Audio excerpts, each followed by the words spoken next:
என்ன அப்படின்னா, கடந்த சில தினங்களாக உங்க எல்லாருக்குமே தெரிஞ்சிருக்கும், திருச்சியில திமுகவினரால என் மேல ஒரு டார்கெட்டட் கேம்பெயின் அட்டாக் நடந்துகிட்டு இருக்குது.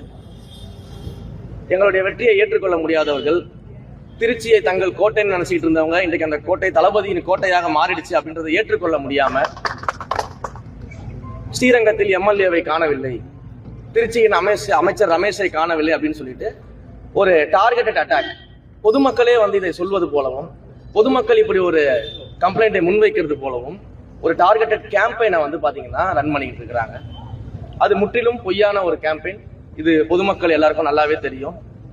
இதை வெறும் வாய் வார்த்தையா சொல்லக்கூடாது, இதற்கான ஆதாரங்களோடு உங்ககிட்ட பேசணும் அப்படின்னு தான் நான் இன்னைக்கு இங்க வந்தது.